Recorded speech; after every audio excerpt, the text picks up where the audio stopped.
Hi అండి, నమస్తే, welcome to volley vlogs. ఈ వీడియో వచ్చి వంటలదనమాట. చాలా రోజులు అయిపోయింది కదా మనం ఏదైనా వండి వంటలది వీడియో పెట్టి. ఇవాళ ఎందుకనో అట్లా చేయాలనిపించింది, అందుకని క్యారెట్ హల్వా చేస్తున్నాను. ఇదిగోండి, ఇలాగా ఒక 1/2 kg క్యారెట్ మొత్తం మంచిగా తురిమేసుకొని అదిగోండి కళాయిలో వేసేసి అలాగా నేను ఏమీ వేయకుండానే ఉత్తగానే కొంచెం వేయించుతానండి. అలాగా నా స్టైల్ అనమాట ఇది.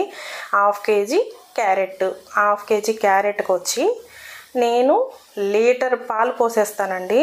ఎందుకంటే చక్కగా దాంట్లో దాంట్లో 1/2 kg మంచిగా ఉడికి కోవా టైప్లో వచ్చేస్తుంది అనమాట. చాలామంది పచ్చి కోవా కూడా వేస్తారు, నాకు అట్లా ఎందుకులే అని చెప్పి నేను ఇలా చేస్తాను. అదే చక్కగా కోవాలాగా వస్తుంది. చూడండి, మీరు కూడా ట్రై చేయండి ఒకసారి నేను చేసింది. మన ఛానల్ని సబ్స్క్రైబ్ చేసుకోండి ప్లీజ్ అండి, లైక్ చేయండి.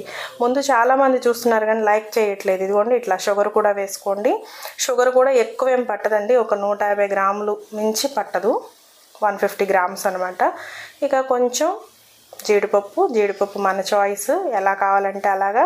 ఒక 100 గ్రాములు నెయ్యిలో వేయించేసుకొని అది నెయ్యి ఆ జీడిపప్పు వేసేసుకొని లాస్ట్లో ఇలాచీ పౌడర్ టచింగ్ స్వీట్కి అదో వేరే లెవెల్ కదా. ఇదిగోండి, రెడీ టు క్యారెట్ హల్వా అనమాట. ఇది మా వారికి పెట్టేయడం, ఇలా ఆయిల్ రాగానే రెడీ అయిపోయినట్టు. మా వారు ఏం చెప్తున్నారు ఇందామా. ఇదిగోండి వలి గారు, క్యారెట్ హల్వా చేశాను, ఒకసారి తిని చూడండి. వాసనే గుమగుమలాడుతా ఉంది, టేస్ట్ ఎలా ఉండదో చూద్దాం.